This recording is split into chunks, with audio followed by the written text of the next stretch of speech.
Hey guys, welcome back to Geared Forward. My name's Paul and today we're going to be taking a look at the Leatherman Rebar, a very durable tool that is quite popular. You might know it as or recognize it as the smaller sibling of the Supertool range.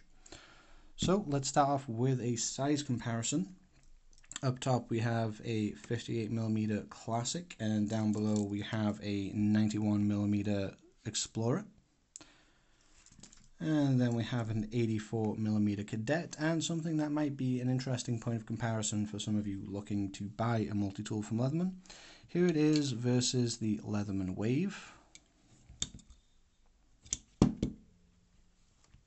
then let's get a weight on that.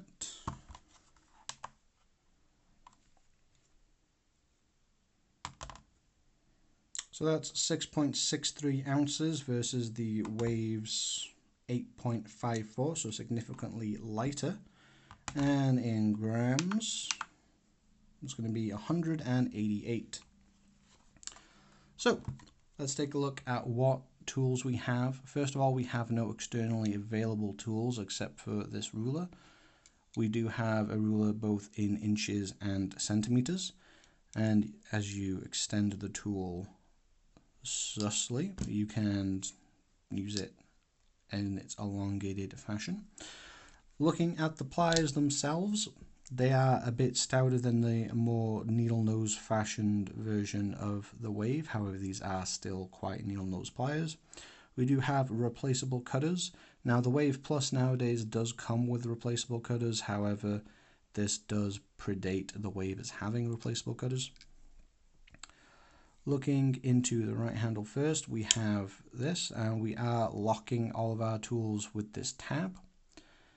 Now this blade might look a little bit familiar. That's because it's the same one as the Leatherman Bond, and it is a quite nice blade shape in my opinion. We do have a nice sharp tip, a bit of belly, and plenty of flat, and this kind of a notchy system does kind of act as a sharpening choil. Not fully, but it does somewhat act in that fashion. Now, opposite side of the same handle, we do have a file. We have single and crosscut with a metal saw. Metal saw I have used to cut through nails, works very well. Now, this is opposed to having the diamond file on the Wave, so bear that in mind if you are looking to compare it in that regard. And then in between here we have a lanyard hole that's a little bit of a pain, so I'm not going to get out. And then we have an awl with reamer, a small flathead and a wider flathead, which can both be used for scraping or light prime tasks. Hopping on over to the other side, we have a wood saw, again, which does lock with this tab. Alternatively, if you just draw out a tool, that does also depress the tab and unlock it.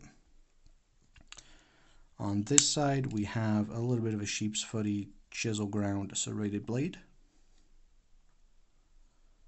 Now, I have used this to cut through electrical wire when throwing away things like electric ovens and washing machines, that kind of thing, and it works very well.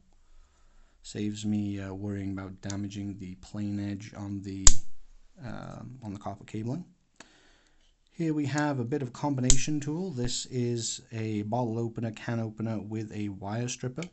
Now I do like this wire stripper, as unlike the essentially just notch cutout in a Swiss Army knife, we do have a bit of beveling that is actually capable of stripping wire on its own without the use of a knife, or alternatively you can score around, pull it off. And finally we have a three-dimensional Phillips. What that is like this. This is actually a very nice Phillips to use. I'm quite fond of it, and this does fit the bit adapter so that you can slot the adapter on here and then choose other things. I don't have one of those adapters to show you. However, it is worth bearing in mind you might want to pick one of those up if you get this, as there's no bit exchanger unlike the Wave. So that's our tool overview. Now, something that I just want to note in my particular tool is this. So you get a little bit of play which then turns into a bit of rattle. It's not a big deal. I'm not overly bothered by it, but it is something that's a little annoying, and that hasn't manifested in my bond, my wave, or anything like that. However, as they do use these stupid bolts, it is not really doable at home unless you buy a specialized tool for it. You can get some from some makers and potentially from eBay. I've not felt the need to go to that length. However, if you do so, it does also open up modding. I will say that this is also available in a knifeless version that's instead has some scissors, the wave style scissors included. As somebody in the UK, I would not recommend that whatsoever. It is very expensive. It was about £100, high 90s. For those that don't know, Leatherman products tend to be very expensive over here. A mixture of them just hating us, it feels like. And we do have a 20% sales tax, which does push stuff higher than some states. So I do really like this. I do feel that it's a very good tool, and I do like using it sometimes. However, it is worth noting that with the lack of outside usable tools, it is a bit of a pain to get this out anytime you do need to use a knife. In that regard, having the outside accessible tools on the wave is very nice. So when I carry this, I do tend to carry it with at least a Swiss Army knife that's just much quicker to get to rather than open and folding and stuff, or a dedicated pocket knife. I do like using this, and if you're using a multi-tool in the UK for something, there's an argument that you might have just cause to have it, or if you're using it at work, that could also apply. But of course, you could also use it at home or any private property you wish, so long as you have the permission of the landowner. Just make sure that if you are unsure, you consult with a legal professional, such as a police officer, not some random YouTuber.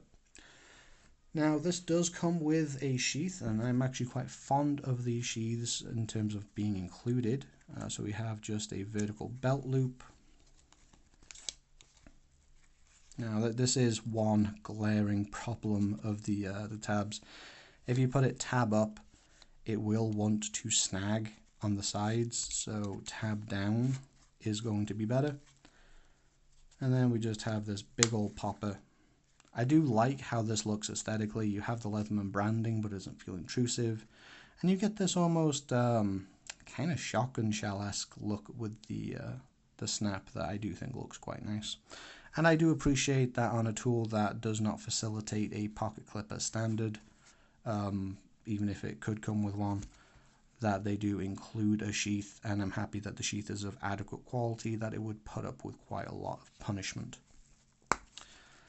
Now, I do think that if you are a multi-tool collector or user in general, there is a lot of value in a rebar.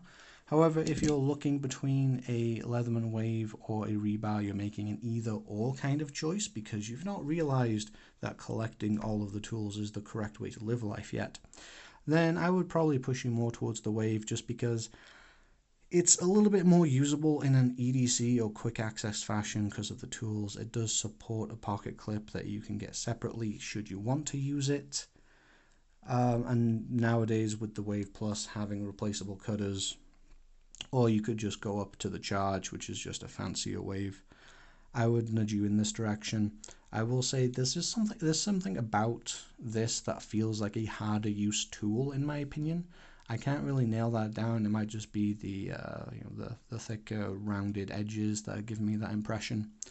If you had to pick one, I'd go with the Wave, but I do still highly recommend the Rebar. But you'll have to let me know what you think. Which have you already bought? Have you bought both? Has this made you lean in one direction or another? Let me know in the comments section down below, and whilst you're down there, why don't you please hit that like and subscribe button. Every little helps us grow, keep content coming for you, and get newer, nicer products in front of your faces. Until next time, I've been Paul, and I hope you have a wonderful day.